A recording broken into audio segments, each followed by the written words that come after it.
You come up with green speak, otherwise known as Fed speak, a language of purposeful obfuscation. So I proceed with 4 or 5 sentences which get increasingly obscure. The congressman thinks I answered the question and goes on to the next one.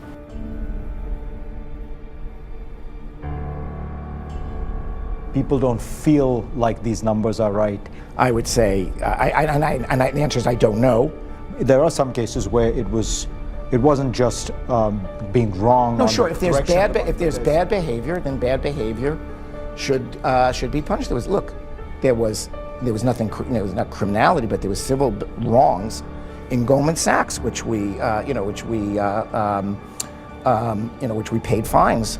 With respect to which we paid fines, and so that punishment. But why are the people at the top not held accountable? Well, the answer is, look, I don't know how to. We could have. I know that in the conspiracy world, theory-driven world in which we live in, you connect data points. But heck, I go out and I meet with editors of newspapers. I meet with Republicans leaders. It's necessary for us to do that. Part of what we do is, part of our role requires, not just that we're permitted to, our sense of duty requires that we explain the financial system and the ramifications of what official action would be. And of course, we engage our political leaders. I mean, you can go on and trace it, but listen, I don't know how to. I'm not sure how to respond to that. People say that. I think, look at it's something. Frankly, the last few years of Congress have been the most unproductive ever. Yeah. Both parties have told newly elected members of the Congress that they should spend 30 hours a week in the Republican and Democratic call centers dialing for dollars. That's a lot of telemarketing, probably more than most telemarketers do. It's discouraging good people from running for public office.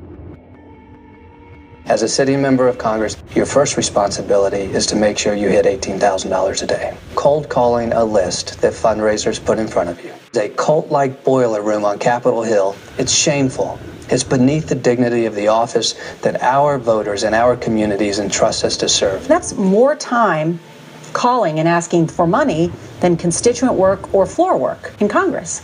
The incompetent minds that got us into these messes are not qualified to get us out of them.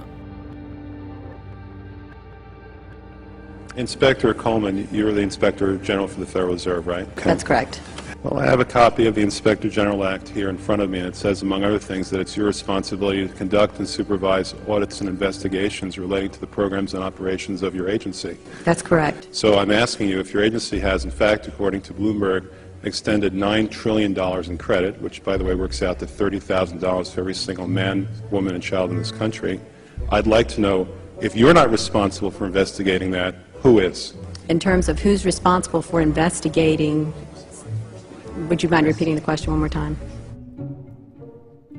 My question to you specifically is, do you know who received that $1 trillion plus that the Fed extended and put on its balance sheet since last September? Do you know the identity of the recipients?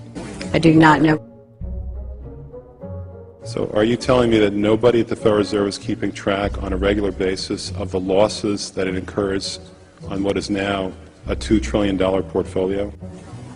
I don't know. A lot of people think that the president of the New York Fed works for the U.S. government, but in fact you work for the private banks that elected you. The people don't elect you, it's the individuals who sit on the board of the New York Fed that elect you. Is that correct? It's slightly more complicated than that. On derivatives, yeah, I think they were wrong, and I think I was wrong to take it. And my question for you is simple. Were you wrong? Your view of the world, your ideology was not right. It was not working. Precisely. That's precisely the reason I was shocked, because I had been going for 40 years or more with very considerable evidence that it was working exceptionally well. You mentioned that there was a very large amount of money that could not be accounted for in the Pentagon. They spend about half of all the money we vote to spend in the Congress. And we don't spend 1% of our time in the Congress talking about this expenditure. The adversary is closer to home. It's the Pentagon bureaucracy. He said money wasted by the military poses a serious threat.